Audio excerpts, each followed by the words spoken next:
the next 40 years of weather will be different than the last 100 years. And we're not building to that specification. And that science tells us that the weather will be hotter and colder, drier and wetter, windier and more still, sunnier and cloudier. It's just going to be more extremes and more intensity, and we need to design for that. So if there's a root cause analysis, is we're building for the wrong weather.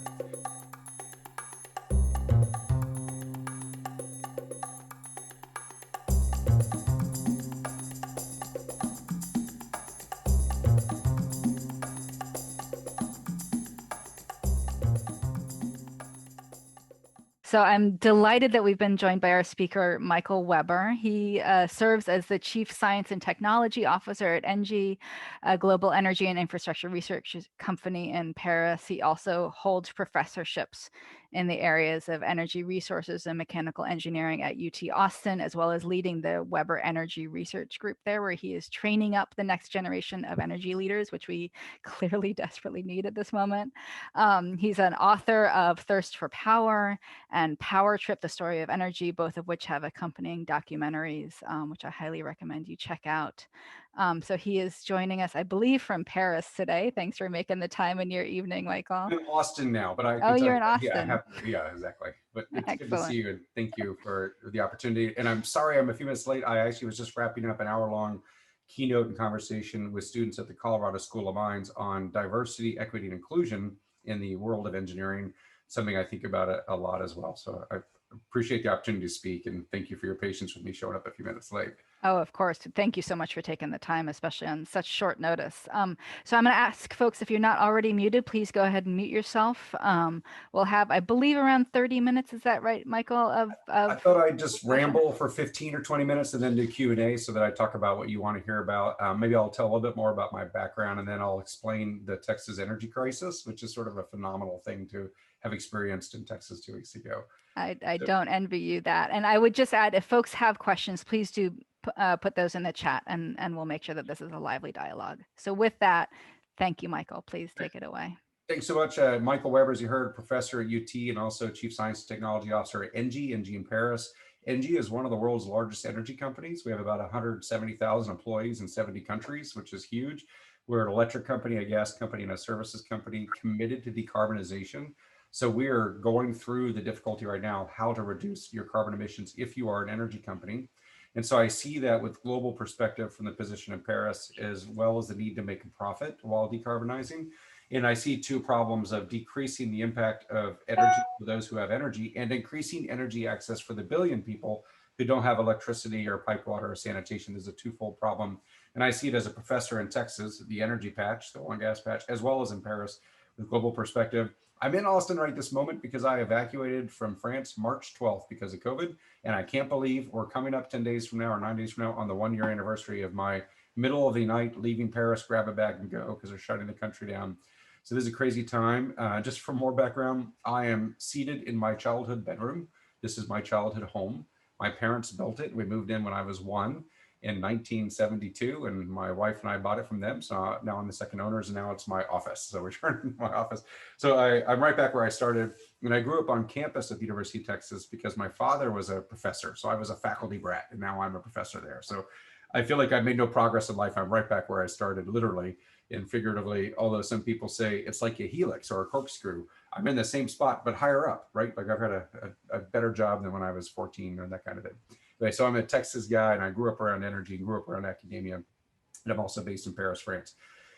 Energy is my thing. I do research on it. I do a lot of education. You heard about the books Power Trip and Thirst for Power. I actually turned Power Trip, the book, into a 6-part documentary series that's on PBS and Amazon Prime and Apple TV and that kind of thing. So, and that's been picked up in a couple of countries. So I think it's reached millions of viewers in the US and elsewhere. And that's part of my education passion. And actually PBS said, can you make some more? We love it. So now we're going to try to make season 2 for the series, which is always hard to do. So we're always looking for get new stories on energy and underwriters and that kind of thing to educate the world on documentaries. So I'm an energy educator and researcher. Let me tell you about the energy situation in Texas a few weeks ago, having lived through it. And I'll start with just a story of energy in Texas. The story of energy in Texas goes like this for one particular episode. There's an Arctic front moving south. And the reason why the Arctic front moves south is because you heard from Michael, the Gulf Stream is changing, but the jet stream is changing as well. As you have climate change, you get unequal warming around the world. And in particular, you get more Arctic warming than you get at the mid latitudes. And as the Arctic warms and the mid latitudes warm, but not as much, the jet stream becomes wobbly. The jet stream, which kind of moves around at, say, the border of Canada, United States, around the world, kind of becomes wobbly. And when the jet stream becomes wobbly, these Arctic fronts can move thousands of miles south. An Arctic front moves south because of the wobbly jet stream. This is what gives us polar vortices and this kind of thing. We have an Arctic front moving south thousands of miles. We see it coming. It's going to be really cold. Because it's getting cold, it's hitting the state. It gets the state of Texas into freezing temperatures, a colder temperature for longer than we normally expect. Demand for energy is going up very high. The demand for gas for home heating and demand for electricity for home heating. In Texas, about 60% of our homes are electrically heated. The other 40% are primarily natural gas and a little bit of propane. So we have a lot of electric heating demand and a lot of gas demand for heating. And the demand for energy all at once to deal with this Arctic front is so high, it breaks all records in Texas, including the peak of summer with air conditioning. And we start to have problems. Because of the cold temperatures, equipment at power plants start to freeze up and the power plants go offline. In particular, the thermal power plants, like coal power plants, the coal itself will freeze, or the pumps and equipment will freeze. As we had, so a couple thermal power plants operating on fossil fuels freeze up and we lose some power. At the same time that the demand is high, we have less energy available because the power plants freeze up. At the same time that the power plants are freezing up, we have what are called freeze-offs in the natural gas system. The natural gas production in Texas is very liquids rich, so it comes out with a lot of other liquids, ethane and water and other things that freeze. And it freezes at the wellhead, clogging the well and the separators and the pipes and the valves and pumps, that kind of thing. And so the gas supply is constrained because it's frozen. You can't get the gas out of the well and through the pipe into the power plant. And this is really interesting because Texas has a just-in-time gas system. We don't have as much storage as cold climates do. We just pull it out of the ground when we need it compared to a lot of states. So we have a just-in-time gas delivery system, but the gas system is freezing up. Because the gas system is freezing up, hundreds of gas power plants that try to come online cannot come online because they don't have the gas, because the gas pressure in the lines is lower because there's so many people at our homes using gas for home heating. So you have a couple thermal plants go out, you have freeze-offs in gas that causes more power plants to go out. And so we're having a shortage of gas and a shortage of electricity. Now, badly, some of the natural gas system is operated by electricity with electric compressors and separators and injectors and valves and this kind of thing. And as the power goes out, it turns off even more of the gas system. And so as more of the gas system goes off, more power plants go off, and we get this cascading series of failures until we have rotating outages, millions of people without power, and we're suffering. Everything I just told you is a sequence of what happened in the February 1st through 4th, 2011 event in Texas. And it just happened again 2 weeks ago. It's the exact same sequence. The difference 2 weeks ago was that it was colder for longer across the entire state. In 2011, there were a few counties that were not below freezing, but this time every single county in Texas, of which there are more than 250, was below freezing for several days at a time. Power plants failed, gas plants froze, nuclear power plant froze, coal plant froze. You had wind turbines with ice on the blades that could not perform. You had transmission lines and substations that froze. You also had solar panels that were having to turn away from the snow or were covered in snow at some point. Everybody was struggling to perform and the transmission system failed. So we had severe outages, but the outages were so much worse than 2011 and primarily from gas. The gas system froze up. We could not get gas. We lost 30 gigawatts of thermal power plants, most of which were gas power plants. We couldn't even do rotating outages. We just turned off as much load as possible. And then it was kind of frozen there until things could warm up, we could turn power back on. And it was really kind of nuts that the number three natural gas producer in the world, which is Texas. So Texas is the third largest gas producer after Russia and the United States. So we produce more gas in Texas than Australia, Canada, Iran, Qatar, you name it. We're number 3 in the world. We had a gas shortage. We have a grid as big as England's. We had a power shortage. This was really phenomenal. And like England's grid, we're isolated from the other grids for the most part. So an energy rich, energy abundant, smart, technically capable state had an energy crisis. Imagine what it would have been in a place that did not have as much energy or wasn't as poor or didn't have as many engineers and things hanging around. So this was a fascinating thing. Now, in my house, in my experience, my house is close to a water treatment plant. I was on one of the critical circuits. I did not lose power immediately. And the way we design our circuits, if you happen to be near the governor's mansion, a water plant, a wastewater treatment plant, or a hospital, you probably kept your power on. So I had the power the first few days, but I didn't have heat. I have gas heating at my house and electric controls, but they were cycling off the electric controls to my gas heat. So I didn't have heat for 4 days, even though I had electricity. But then the electricity did go out after a couple of days, even though I'm on a critical circuit, not because of the power plant outage, but because of frozen trees falling on frozen lines and frozen transformers blowing up. So we had this crisis of the gas system. We had a crisis of the power plant system, but we also had a crisis of the grid, of the wires and poles and the trees and the branches and the ice and all these things. What a disaster. So I ended up going without heat for 4 days, without power for 2.5 days, and a boil water notification for about 5 days. I now have internet, heat, lighting, water, wastewater. I can flush the toilets again, and it's a beautiful day behind me. So it's all back to normal. The price tag was about $50 billion for the electricity alone for the state for 1 week. That is more than we spend in an entire year in 1 week. The gas bill is to be determined for the state, probably another 10 billion or more for the gas. The damage probably rivals Hurricane Harvey, certainly from crop loss, tens of billions of dollars in crop loss, I'm sure, but also all the burst pipes, the number of homes, the insurance claims. Also, when you shed power, and you turn off power to an industrial facility like a semiconductor fab, it blows up equipment on the other zaps equipment. So there's damage to industrial equipment from the power outages.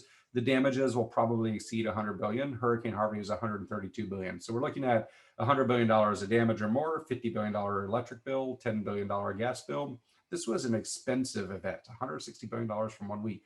Even for a very rich state like Texas, this is very expensive. And it will probably scar our memory for years, just like 2011 did. And we'll see if we take action and learn any lessons. There's all sorts of things I can offer on that. So this is the situation. Now, the process, at least if 2011 is a guide, and by the way, we did this in 1989 and 1983. So we have some warning signs about this. The process is three-phase. The first phase is blaming and finger pointing. And so that phase, for the most part, is over. That's about 2 weeks. It's mostly political. Governor Abbott said it's the fault of the Green New Deal and wind. Fossil fuel interests said it was wind. The wind guys say natural gas didn't step up when we needed them to happen. So there was a lot of sort of blaming, and that's very political. And there were 2 days of hearings last week. We go from the blame phase to the fact-finding phase. We're in that phase now, I think. Like some of the blaming's actually settled down because a lot of people are like, actually, a lot of things we need to figure out. In the fact-finding phase will take several months, investigations, hearings, this kind of thing. And this process will be a little less political because there are a lot of lawsuits, and the process of presenting and gathering evidence for the legal system are more methodical and less emotional than, say, a political hearing. But also insurance companies have claims like they just have to figure stuff out. So we're moving towards a common fact base. In 2011, the incident was in February. The major reports came out that August. So I imagine this is a 3 to 6 month fact-finding phase. It's just like what went wrong, what were the critical failure modes, what was the sequence? The sequence matters. Did the power plants go out to turn off the gas, or did the gas go out and that turned off the power plants? Was it all of it at the same time? What was happening? Who shed load? Which way first? What were the communications? So there'll be a lot of forensics to do that investigation. The third phase is implement solutions phase, which I would submit to you. Perhaps we didn't do enough after 2011. So maybe we'll go differently this time. We have a third phase is to, based on what we learned in phase 2, are we going to take action in phase 3? And phase 3 is to invest so it doesn't happen again. We didn't do that enough from 2011. Well, we did it some. We actually had some power plants that winterized. The municipal utilities winterized, some of the privately held power plants winterized, University of Texas winterized, but not everybody winterized. And this is clearly we could have done more. Now, this was also a worse winter storm than 2011. And even the winterized power plants, frankly, struggled, even the winterized ones, because we don't winterize them usually at all in Texas. But if we do winterize, we don't quite winterize the way you would, say, for a power plant in Vermont. And the reason is because of the economics. In Vermont, where you have several months of winter every year, you can justify the expense to winterize your power plant. In Texas, we have what most people in Vermont would not call a winter. They would call what we have an autumn or a pleasant spring, but we do get winter every once in a while. And if you think you get 1 week of winter every 40 years, maybe you don't winterize. If we're at a point where we're getting 1 week of winter every decade, maybe you winterize. And if climate science is right, and we're going to have more of these events, and maybe it's every 5 years or every 8 years, then the cost benefit analysis will be different. So perhaps we'll calculate differently moving forward. There are so many things that went wrong. Nobody should be proud in many ways because wind failed, solar failed, nuclear failed, coal failed, gas failed, regulators failed, decision makers failed, investors failed, rate setters, everybody failed. There are some heroes in there, but not enough heroes. And so I think it's going to be expensive looking back and looking forward. But people ask me, well, what should we do next? I think though, if I had to say the one thing that we didn't do that is the biggest root cause analysis is that we build our infrastructure for the weather of yesterday rather than the weather of tomorrow.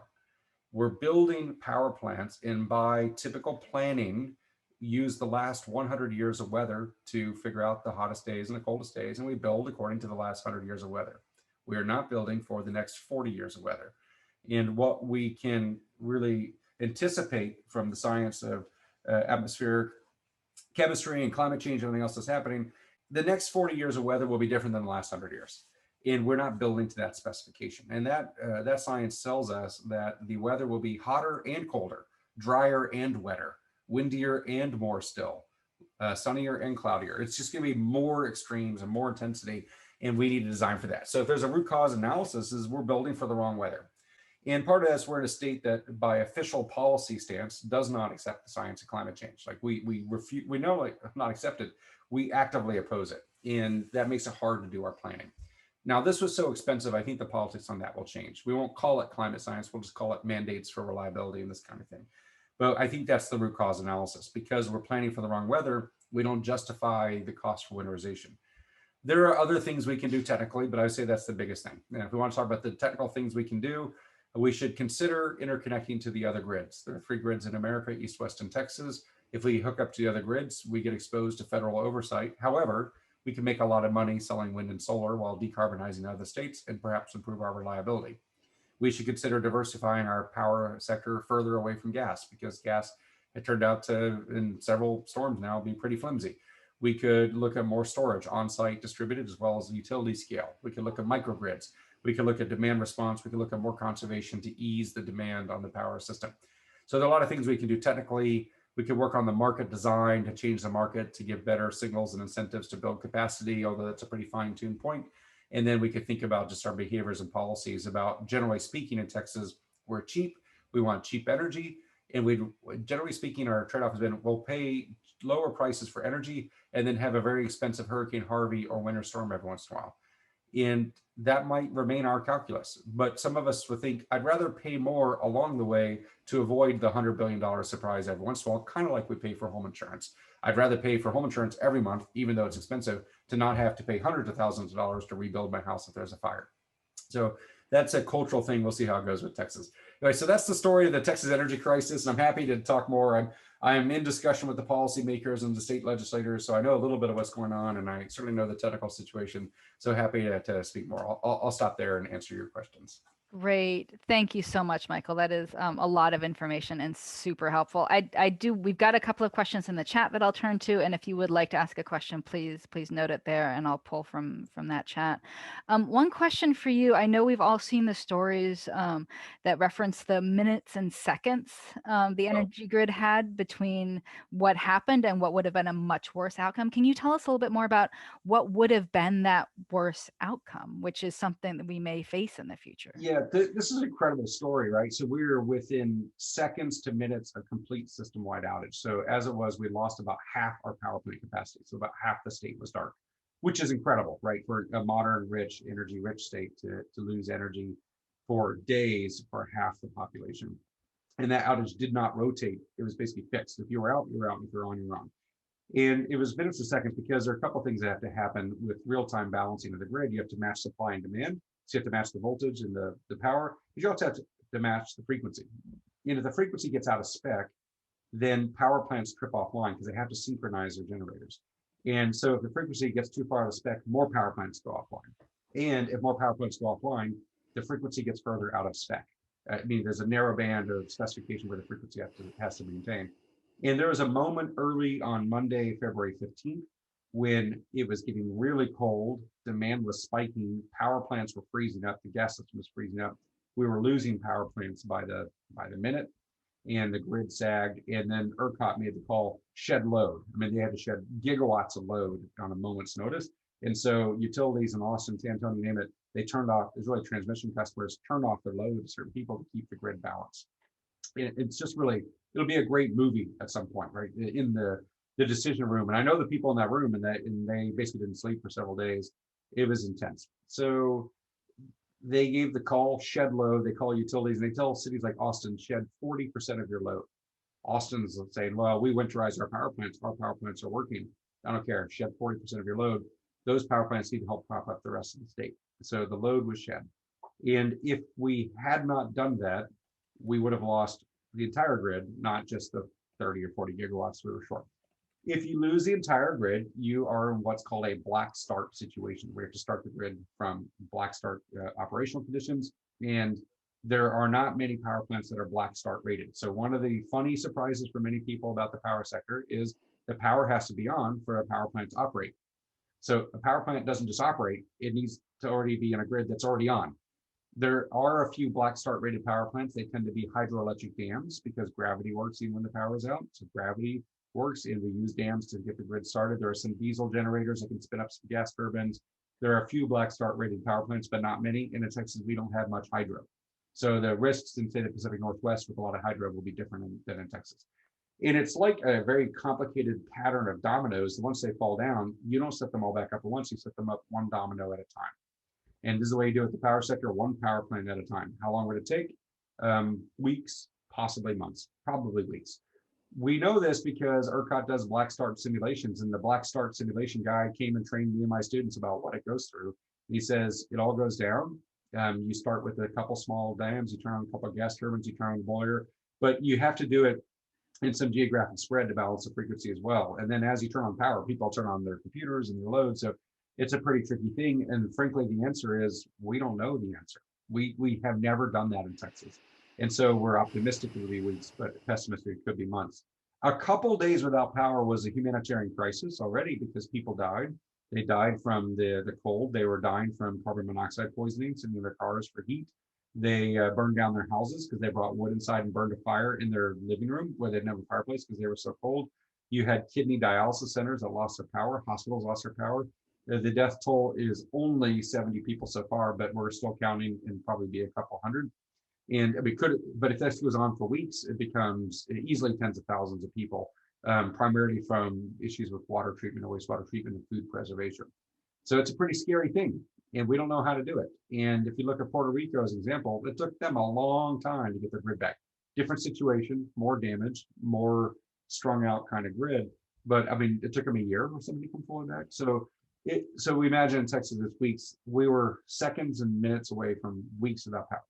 This is important because people are very mad at ERCOT. Well, ERCOT cut off the power. Like, yeah, ERCOT cut off the power, or else we would have been without power for quite a while. So I tend to be very sort of thankful for ERCOT, what they did. That was a tough call. Yeah. Thank you. That is terrifying to think about, and even more terrifying that we don't know how to deal with that. I'm going to turn to Michael right now to ask for comment and question. Thank you, Shori. And Michael, that's such a great presentation. Our Omega Resilience Funders Network and our colleagues have been really interested in the grid for a long time. Good. And Pete Myers put up a note. Pete actually drove my interest in it. Pete says, Michael mentioned Ted Koppel's Lights Out. For what it's worth, I recently came across a fictional depiction of a US-wide grid disruption in a spy novel by Vince Flynn, Total Power. In the novel, the grid is down for months and the human toll is brutal, both in terms of lives lost and democracy undermined. So there are several pieces to my question, and you can reframe it any way you want. First is, we've actually talked to people, to high-level people, about Ted Koppel's book, Lights Out. If you've read it, how accurate do you think his assessment is of the vulnerability of the grid to cyber attack? I mentioned, not sure you heard it while you were getting on. You've probably seen that the Chinese warned India that if they kept pushing on the frontier, they might have a power outage. And we know that a whole bunch of people have mined each other's grids. So what I've heard is security people saying it's not a question of if, but when the grid goes down from cyber attacks. So one line of questioning is how deeply people like you, high up in the energy system, are thinking about the danger of cyber stuff. And then the second question is that it's not just weather that we face. We are in a polycrisis of several dozen global environmental, social, economic, financial, and other stressors interacting unpredictably with increasing velocity. Uh, do people in the energy sector even think beyond the climate issues and the cyber attack issues, which are hard enough, to the broader context of how you sustain a national energy grid in a polycrisis? Great questions. Yes, yes, yes. We are basically on edge, paranoid, and panicked at all times about this. So, in a couple ways. So, let me talk about attacks on the grid. There's absolutely, it's not a question of if, but when. And in fact, it has happened already in several cases. There's an example about 13 years ago, if I remember correctly, in Uruguay and Paraguay, there's a dam that that's hackers turned off. And dams are a big source of power in Brazil and Paraguay and Uruguay. And they lost power. And there was a rumor that hackers had turned it off, and the government knew this, but said, no, no, no, no, we turned it off for maintenance. It's back on. They got it back on within a day. And they said it wasn't hackers. We were just doing routine maintenance. That's fine. You know, that was it. And the hacker said, oh, really? It was just routine maintenance. So they turned it off again to make a point. They were just having fun. They weren't looking to achieve any geopolitical aim or terrorism or anything like that. They're like, hey, let's try to turn off a dam. And so there are some examples of this where a power plant gets turned off. Most power plants in the USA are not connected to the grid. They're for that reason. There's no connection at all. There's no internet in there. Now, an operator might have something on their phone, but the controls are not connected to the grid, and that's on purpose. But that is going to be hard to keep going because there's such a need for data to move around that I think it's going to be hard to keep the firewalls in place forever. And we see other cyber attacks, the hints from China. And by the way, the US has been known to attack grids. So we did physical attacks in the 90s with the war in Serbia. This is in the Clinton administration when we were involved with Milosevic and everything. If you remember that war in the 90s, we would actually fly over the grid in Serbia and drop a bunch of metal filings and filaments that would fall down and short the electric lines, but without destroying the grid. But it would take a day for people to clean it up, clean off the filings, the power comes back on, then we do it again. So we had non-destructive techniques for turning the grid off, and we did that on purpose. So that is a typical thing we do. In World War II, there was dam busters, people who would bomb dams. North Korea would open the floodgates, let water through to kill people in South Korea. I mean, so using energy infrastructure as a target or weapon is a pretty common thing beyond oil and gas, oil as a weapon. And here's one comment about Venezuela's grid. So the US is not above this, but we have physical means, not always just cyber means, and we're certainly a target for this. So we think about it at ENGIE. We have 100 gigawatts of power plants. We absolutely don't want anyone turning them off remotely. So we have a lab dedicated to cybersecurity, plus our cybersecurity operations. And we're working with European stakeholders on setting the standards for cybersecurity. This is a huge problem. And I think we also don't even know how to talk about it. So when I was a commissioner for 5 years, from 2008 to 2013, I was one of the regulators for Austin Energy, a municipal utility. And I asked questions about cybersecurity. I'm an engineer. I know the risks. I started asking about cybersecurity. And these are public meetings. And the utility's like, we don't want to talk about it in public. Please, we'll talk about it in executive session. Please don't ask us these questions in public. They were very angry at me. And so we went into executive session like, well, why don't you want to talk about this in public? And they said, we have no idea how to talk about this. If we say it's fine, there's no risk, then hackers will go, oh, really? Okay, and they'll try to prove a point. Like, this is taunting the hackers. If you say the truth that there are 100,000 attacks every day on the grid just in Austin alone, people will panic. So they said, we can't tell the truth because it will cause people to panic, and we can't pretend it's not a problem because that just invites more attack. We haven't even figured out how to talk about it. And this is one of the challenges for us, is that I think people don't recognize the risk. It looks like a lot of the attacks are methodical. They are country-based. China, North Korea, and Iran and Russia are the most likely promoters of this. And for example, we see the attacks in Austin tended to start around 8 a.m. Iran time and turn off around 5 p.m. in Iran time. People go to work, attack the grid, then they go home, right? So there's a lot of this that felt like it was shift driven. And now with automation, that will be a little bit different, but this is a huge problem for us. So we have to think about this. And I think as we get smart meters, smart light bulbs, smart microwaves, smart cars, and smart everything, this becomes good and bad. It's bad because there's more points of entry into the grid. Instead of having 1,000 power plants to attack, you now have hundreds of millions of points to enter the grid. So this is a huge problem. The good news is it can also build in some resilience because you can island or do microgrids or get self-standing homes with panels and batteries and this kind of thing. So we have to figure this out in now as we get more and more hooked on electricity, banking, governance, water and food, everything depends on electricity. We have to invest more to keep it secure. And I would say the Texas experience for a weather attack, you could see 5 days ahead of time is a sign that we have not invested enough in robustness or resilience. Robustness being different than resilience. Robustness being that things fail seldom, resilience being things come back quickly after they fail. So I think we overall don't invest enough in this, and we're just not smart enough about it. Yeah.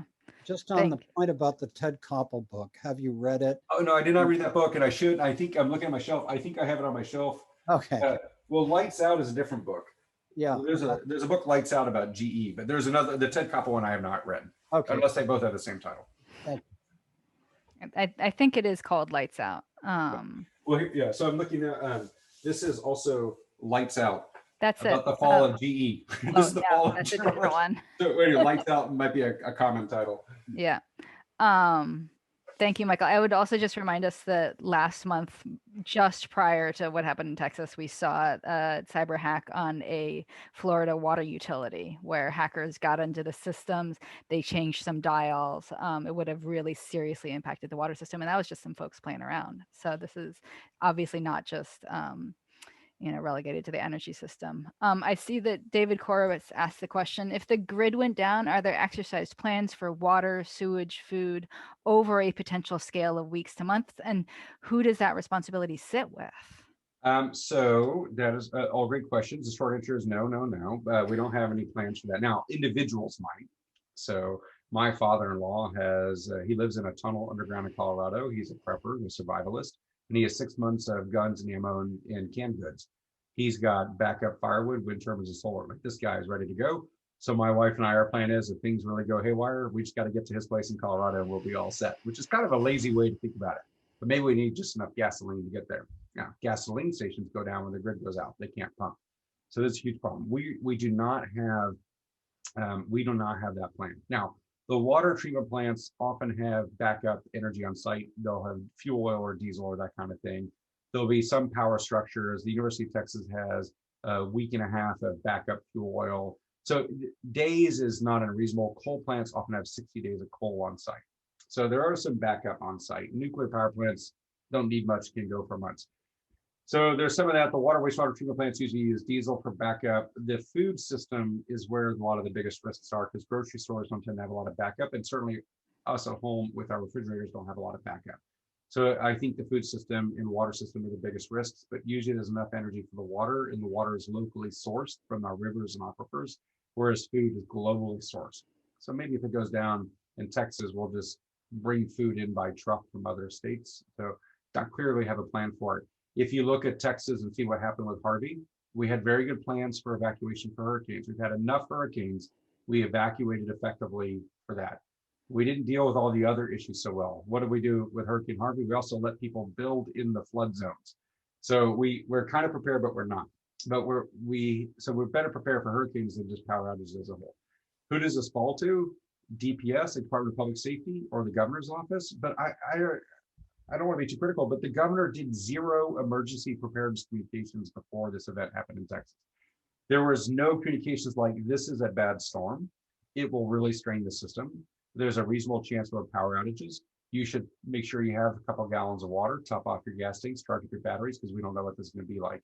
There's a way to do that. There was 0 of that. I did more of my own emergency preparedness communications on social media and other, calling friends saying the power's probably going to go out.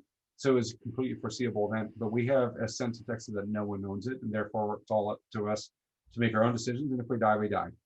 That's kind of the Texas attitude. Now, there's some reasonable to this, which is you've always been on your own, so there's nothing new. You've always known that. Don't expect anything.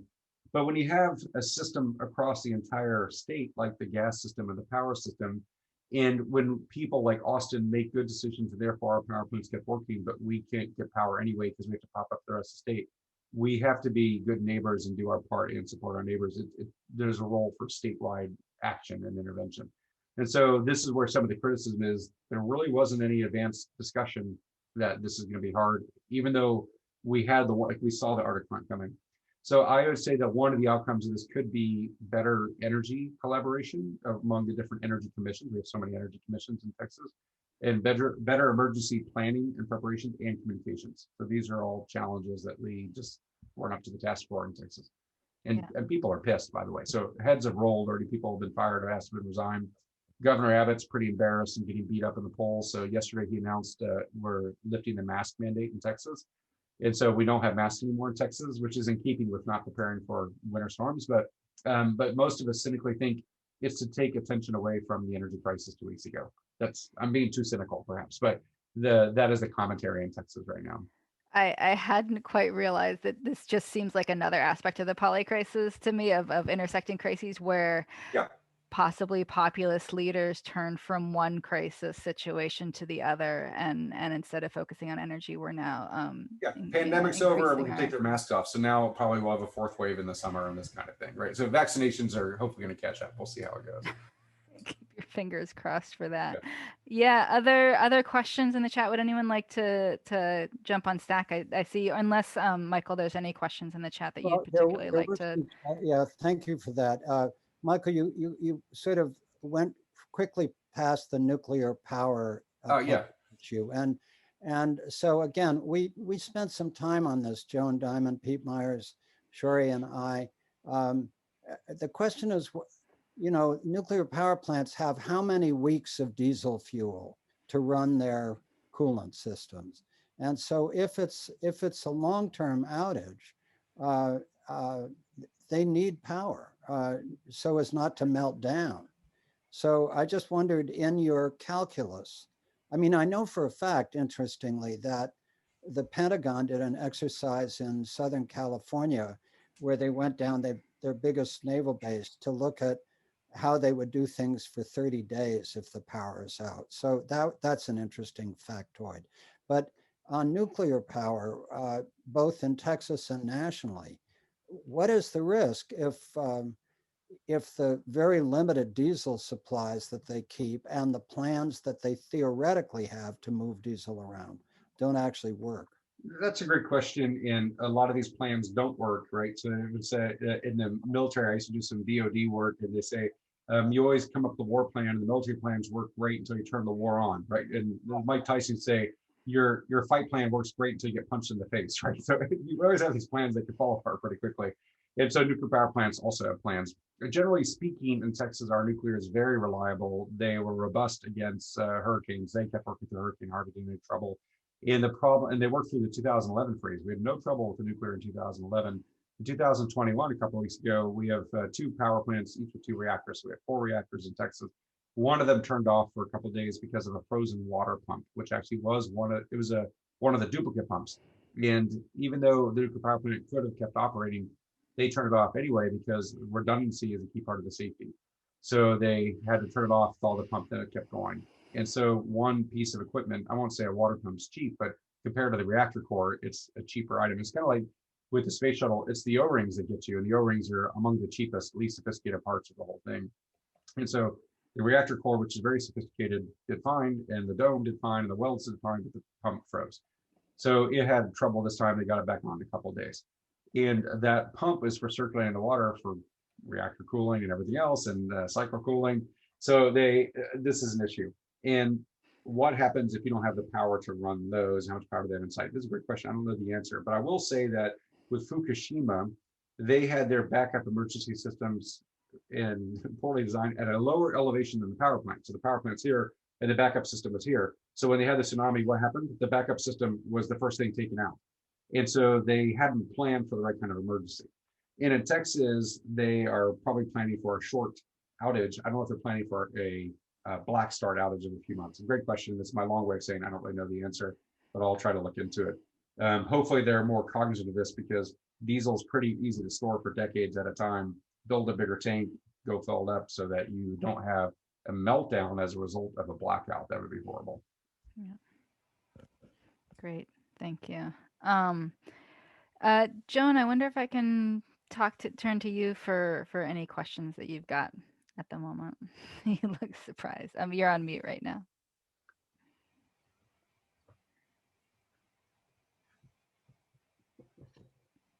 Hi, Michael, and again, thank you for joining us, especially on such short notice.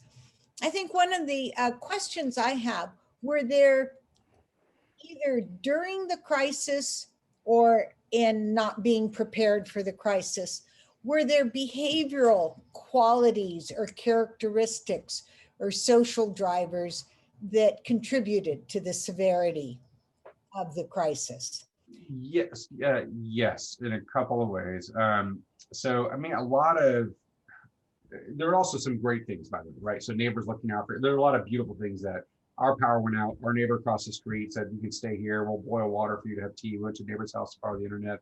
So there's actually a lot of community feeling, a lot of neighborliness, which was really remarkable. That happened in Austin, and we saw that. So there were a lot of amazing things that happened that made it better.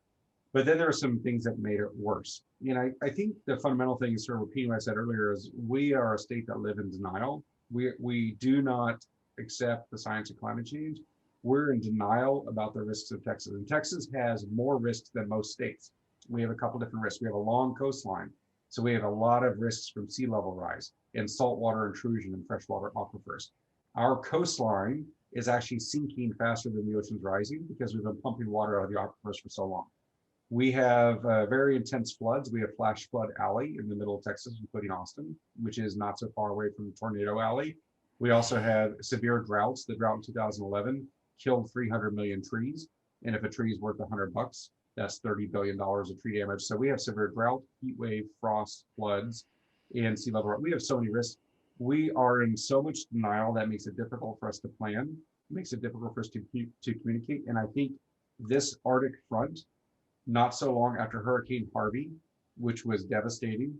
And by the way, Hurricane Harvey was after 2 years in a row of 15 and 16 of unnamed storms causing incredible flood. We had incredible flooding in Houston 3 years in a row.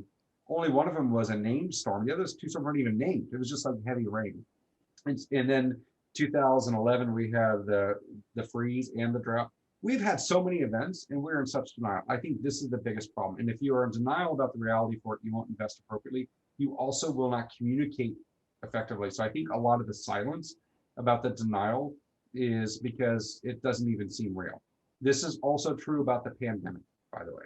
Now, what's interesting is we did have some things like try to turn off your lights and sacrifice to save the grid. We did say that a little bit, but we didn't say wear a mask to save people's health for the pandemic. So we're kind of uneven about whether self-sacrifice for others is worthwhile when it comes to energy versus not for public health and this kind of thing.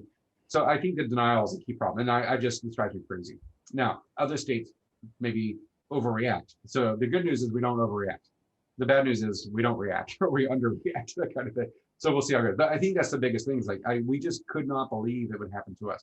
And let me back up and make one more comment on this. And I'm thinking of the pandemic. So I was a year ago in Italy in February 2020. My wife and I went there with our youngest son just on vacation. We're a week break from school. We're based in Paris, go to Italy.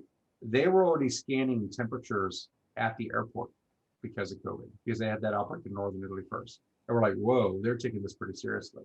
And went back to Paris and I started to look at the numbers, and the numbers in Italy were exponentially growing of COVID infections and deaths. So they didn't even have a name for it then. And there's novel coronavirus then. By the way, I had it in January a year ago. I didn't even know I had it until later. So we didn't have a name for a while.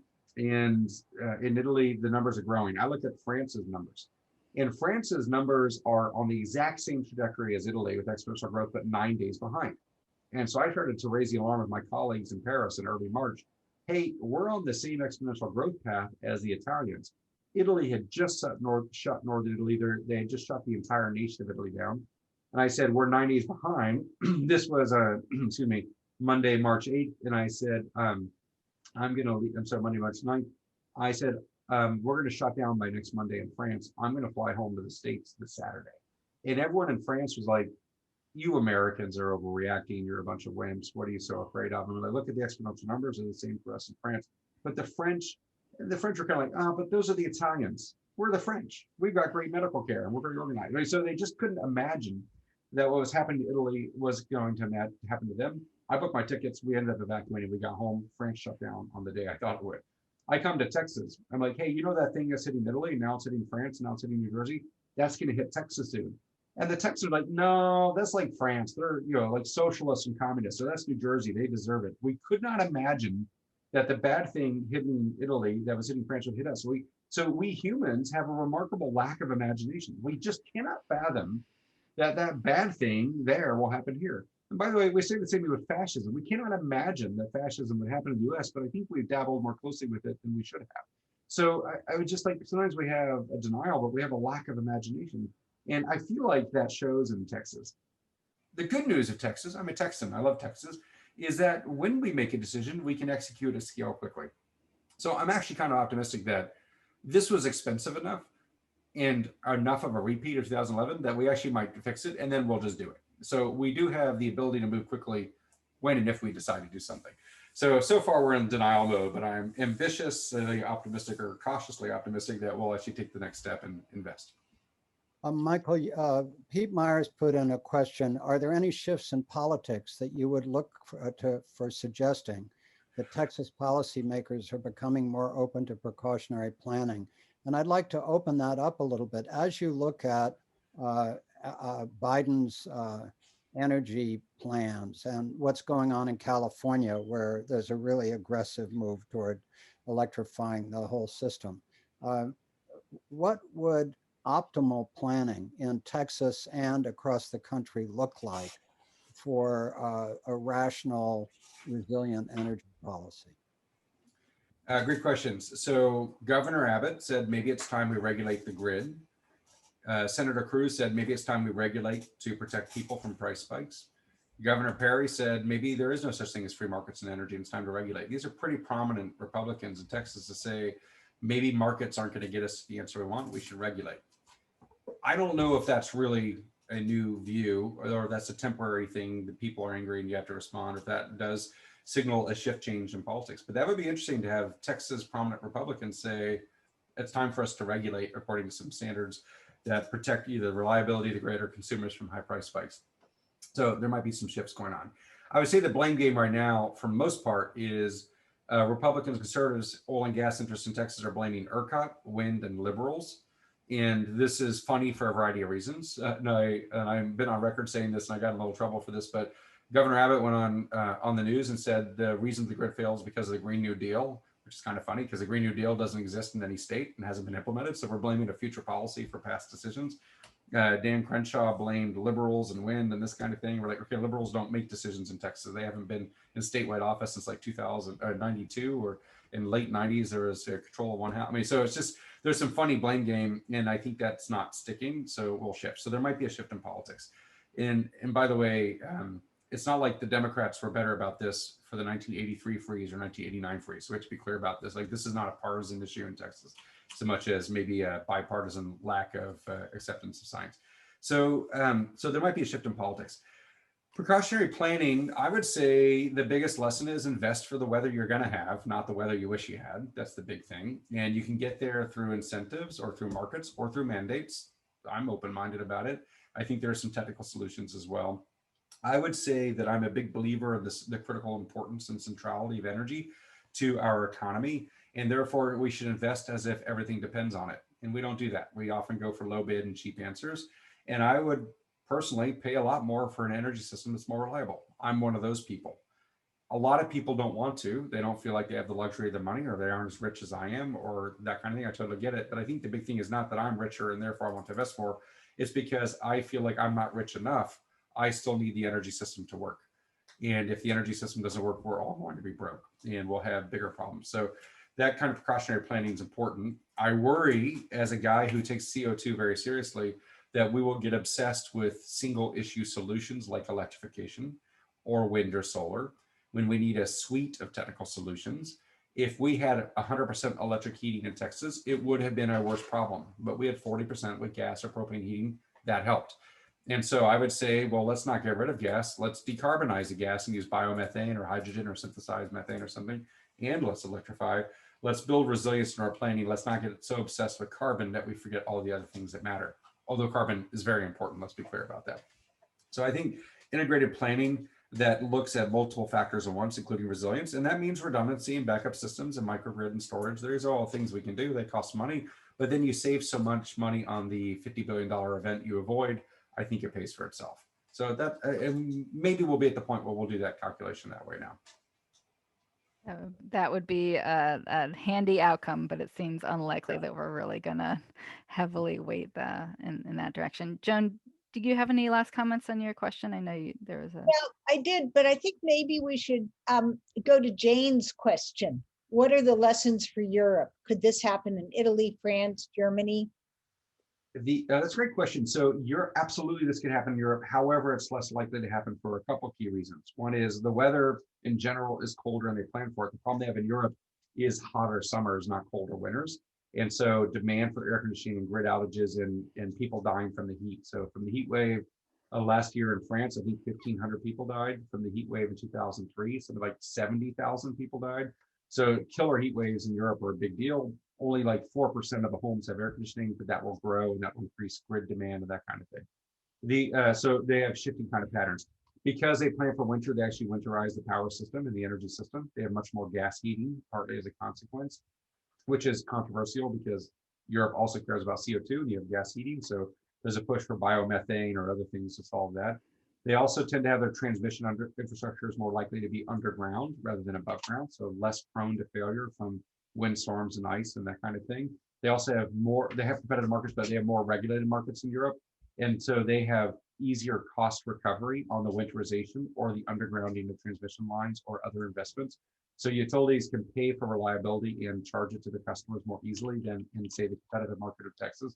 So the regulatory structure, the shifting weather patterns, the undergrounding, there are a few things that make Europe a little more reliable. But the other thing is they're less likely to have the isolated grids. They have the copper plate grid, which is quite big. It's like the size of the national grid, the US, all connected. And so if they have power outages in France, they can wheel power there from Poland and this kind of thing. So they've done a lot of the things that we recommend, which is more pumped hydroelectric or cavern storage, more microgrids, more macro grid, undergrounded grid, winterization, regulatory rate recovery, this kind of thing. That doesn't mean that's the way Texas should do it, but that's an example that is a pathway to get to a better grid. Great. Thank you. Well, we are at the top of the hour and we do want to keep these briefings timely. So I want to say thank you so much for spending your time with us. I know you're a very busy man, so really appreciate what you've been able to share with us. My pleasure. Thanks for inviting me and great questions. And you're clearly all very knowledgeable on the topic. So I appreciate the opportunity to swap notes with you. Indeed. Great. Thank you all. Take care. Have a great day and stay healthy. We'll see you next time on our next Omega webinar. Thank you. Bye.